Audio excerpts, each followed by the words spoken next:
Welcome to another episode of The Brand Called You, a podcast and podcast show that brings you leadership lessons, knowledge, experience, and wisdom from thousands of successful individuals from around the world.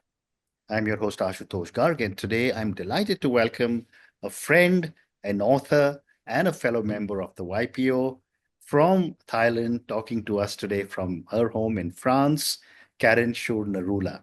Karen, welcome to the show. I'm delighted to be here. Thank you, Ashutosh. Thank you. Karen is an author of a book titled Voyage of the Emerald Buddha. She's got another book titled Like the Gaze of Statues, another one called The Fatherland, and her latest book that we'll be speaking about today is Champagne Alchemical. And as I mentioned, she's a fellow member of the YPO. So, Karen, let me start by asking you, what drew you to writing in the first place? Was there a particular moment that sparked this journey? Mhm. No, there's no particular moment, but I fell in love with books from a very early age, before I could even read them.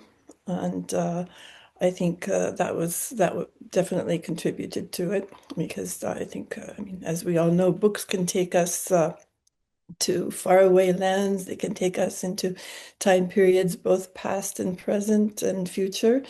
And they can let us meet people that we would never be able to meet otherwise. And yeah. And So I think, when I was reading about you, it was fascinating. You lived in so many culturally rich places like Colombia, Saudi Arabia, France, and Thailand. How have these places and experiences shaped your voice as a writer? well, let's say, first of all, I'm very grateful to have been able to live in all these places and visit even more around the world and to meet and see so many people. So I think from early on, both East and West have shaped my sensibilities, and I think that that's very important uh, to not just as a writer, but as a person. And so I hope that I can infuse into my writing the sense that there are as many perspectives and realities as there are people in the world. So, I mean, everyone in the world comes from somewhere, and those somewheres are vastly different from each other. So, and all of us are the product of a particular place and time. And so that's always changing. And so there's always lots to write about. Right. The And way I, sorry, go ahead, please. please. Please go ahead. Well, no, I was going to say that the way that I grew up living in all these different countries made it also uh, I looked at a lot of them as being temporary, in fact, most of them. And I think this has probably informed my voice as a writer as well. It certainly has in Champagne Alchemical, which is this Yeah, book right here. absolutely. And we're coming to that. But one more question before we come to your book. Sorry. Uh, Karen, you worked at a newspaper in Tehran. You Mhm. started a restaurant in Bangkok. Mm. How do these seemingly different chapters of your life influence your storytelling? Mm. Well, I mean, those different chapters of my life are just simply part of who I am so far, and I'm still exploring those connections. And I think one might take the metaphor of a kaleidoscope and how it has different fragments, colored fragments in it, bits of broken glass and whatever, and how you turn it, Mm. it comes out with new patterns and new meanings. Right. And so those are like the stories, right? Yeah, yeah, absolutely. Well said.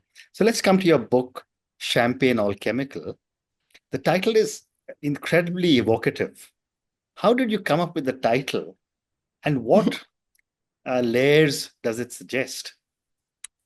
Ah, well, how I came up with the title, that's well, I'm first of all, I'm thrilled that you find that the title is evocative. That's great because it did go through a couple of titles and some were worse than others. And so when Champagne Alchemical popped into mind that seemed right, because Champagne is both the setting, Champagne is the province in France, Mm. and of course, Champagne is the drink. So that covers two layers right there. Yeah, And the alchemical is more nuanced because it describes both transformation and creation. So that allows for a lot of um, storytelling. I agree. And your novel speaks of a sense of discovery woven into its structure. Can you tell us a little more on how this structure unfolds for the reader? Yes, I'll try. It's a contemporary novel and it's written in the first person voice of the narrator. Excuse me. And so it's the narrator who moves through both the external world and the internal world. And because of that, the reader needs to be as patient as the narrator in discovering where it all leads. So there are, excuse me, there are paths that may seem to be veering off course, but this is intentional. I promise you it's intentional. Mm. And also the style of writing gradually changes as the book progresses, and that is definitely intentional. It's a matter of weight. Mm. So also I should add that while most of the story is of course taking place in Champagne, there are also some scenes set in India and in Italy and Iran and a couple of other places. So it's not just about France. But I think in terms of discovery, the reader will discover various historical persons on its pages as well. For example, the Comtesse de la Motte, who some people might remember from the scandal of the Queen of Marie Antoinette's necklace, the Queen's necklace, and she has roots in this place in Champagne. And in fact, what's interesting is just last year, Sotheby's sold a mysterious necklace that turned up in England, and it's some of those diamonds are said to originate from this particular necklace. So, Amazing. Amazing. past is still present. Yeah, yeah. And you And mentioned Champagne is a district in France. Champagne is a drink that comes from this district. But does the word champagne represent anything beyond its literal presence? I apologize for all the coughing. Yeah, well, as you say, it's not only the region; it's a drink, and it's a drink that's a very creative and complicated drink that requires a lot of care and time to come into its own. It's I would say it's probably the prime industry in Champagne, at least the most well-known industry in Champagne, and it also the region of Champagne, or this region here, has had its ups and downs over the centuries. But a few thousand years later, it's still here, still thriving. So there's a certain resilience as well. And I think that's an important part of the book also is resilience. Well said. And Karen, what does grief look like in the story? And how did you approach portraying grief through fiction? Hmm. Well, I think perhaps grief is one of the most common things that unites all of us humans. Unfortunately, we, every human, all of us, we have to confront grief, or we already have, or we will, or are, or will have to confront grief in our lives. And it's uh, it's something that everyone has a different way of grieving and a different time length. And also, grief is not just grief. There are different forms of grief. For example, there's anticipatory grief, where you know that it's going to happen, but you don't know when. There's traumatic grief when it comes suddenly and unexpectedly. There's cumulative grief when you have one grief, one loss after another. And there's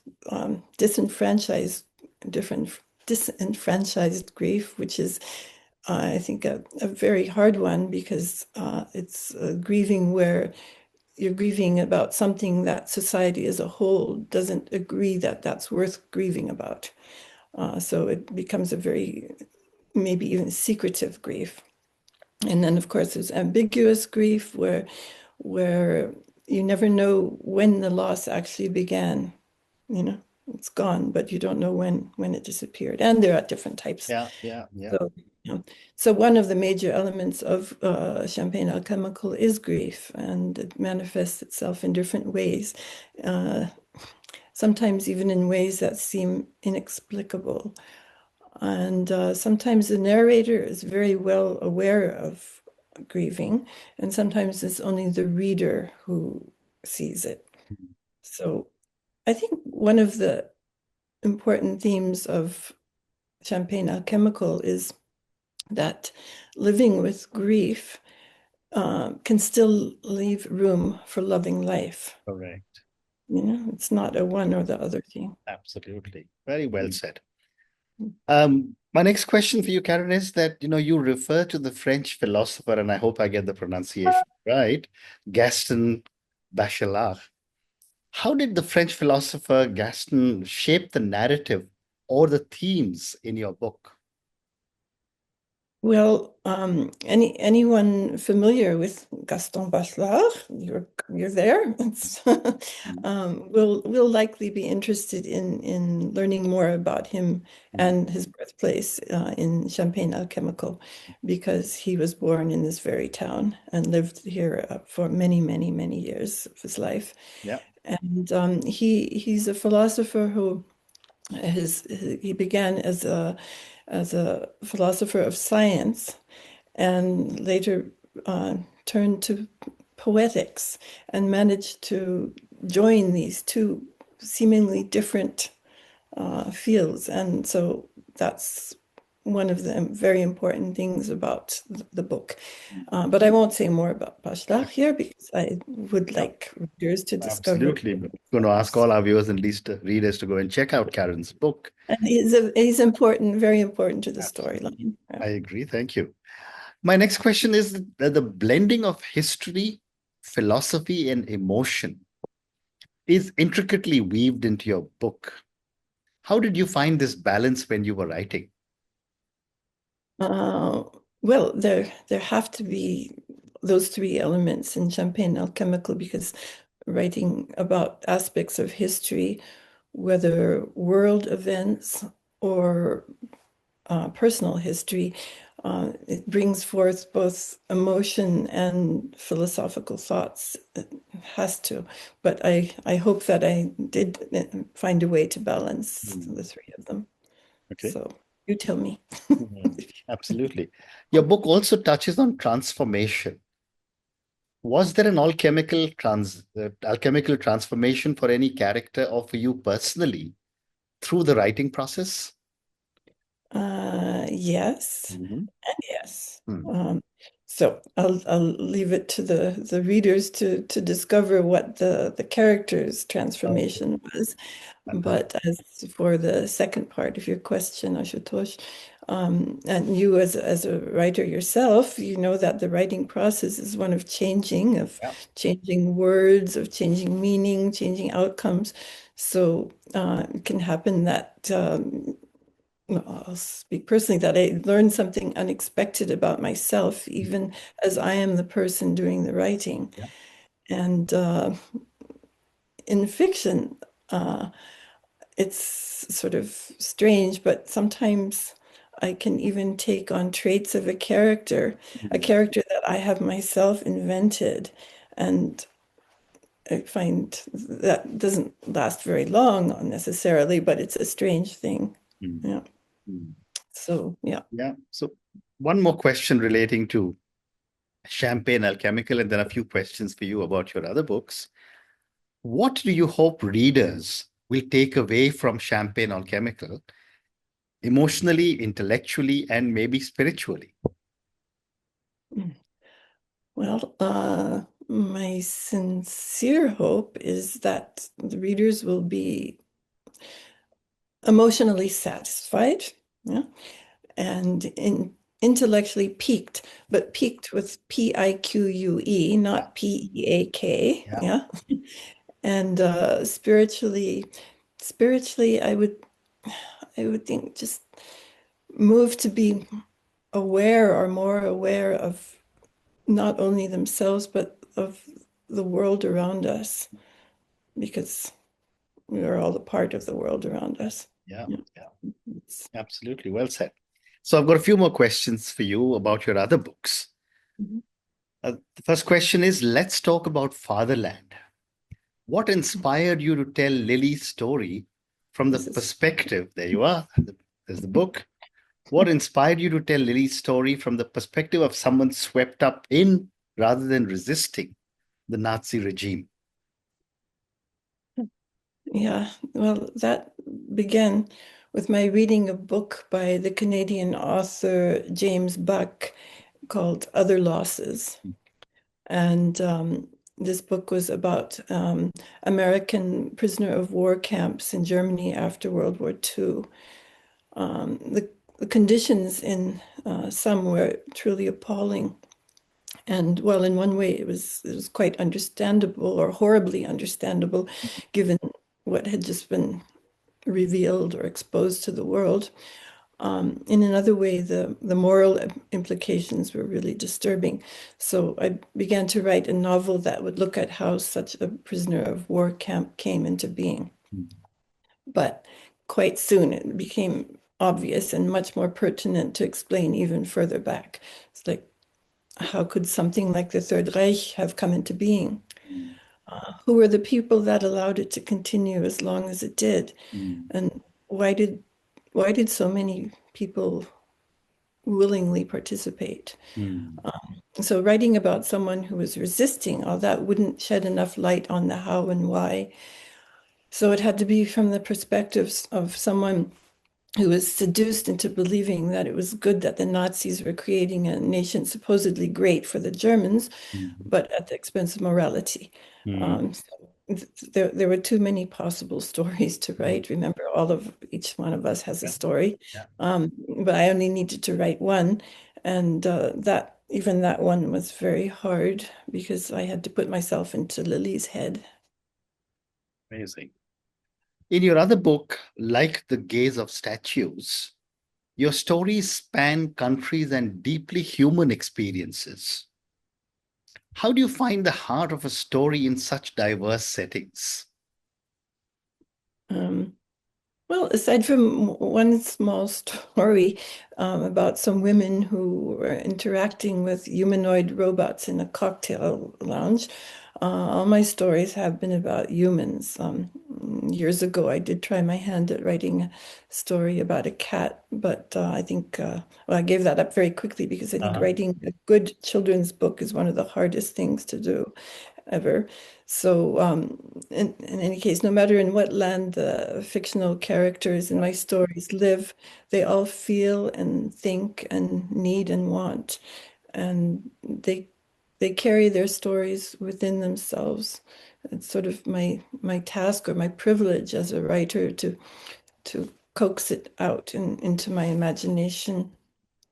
Mm, So sometimes all it takes is noticing a gesture by someone or a look on a person's face or a small incident or a big incident, and the story begins to be born. wow. And my last question for you, Karen. Across your body of work, themes of place, displacement, and discovery seem to recover. They seem to recur repeatedly. Is that intentional or does it emerge naturally for you? Mm. Well, I think it must be a mixture of both. Mhm. Um, because with given my background, it's natural to wonder and to wander around in my writing, and there's a belonging and not belonging, and very often in the same place. So I think that it's important to continue to explore everything. In fact, I mean, we can look around, we can look at the same place that we've seen 1,000 times and still discover more about it. Or take our lives, for example. I mean, we're the same person throughout our lives, living this one particular life right now. And yet we can continue to observe ourselves changing throughout. It's not a matter of being young and then being old and then dying. It's a matter of growing. And when you grow, you have to watch. You have to take care of what's growing. You have to. So Very I well think said. that we just have to keep learning. It makes it very interesting. Absolutely. And on that note, Karen, I just want to say what an amazing conversation this has been for me. I always have said many times that I'm very partial to authors because authors have the courage to go and write down and put their thoughts out there in the open. And that requires a lot of courage. I think I'm looking forward to reading Champagne Alchemical much more deeply than the reviews that I read while I was preparing for this conversation. Thank you also for speaking to me about two of your other books. And I'm sure you've got many other books in the pipeline that I'm sure you're thinking about, like most authors. Thank you for speaking to me, and good luck to you. Thank you, Ashutosh. Same to you. Thank you. Right. Thank you for listening to the Brand Called You videocast and podcast, a platform that brings you knowledge, experience, and wisdom of hundreds of successful individuals from around the world. Do visit our website www.tbcy.in to watch and listen to the stories of many more individuals. You can also follow us on YouTube, Facebook, Instagram, and Twitter. Just search for the Brand Called You.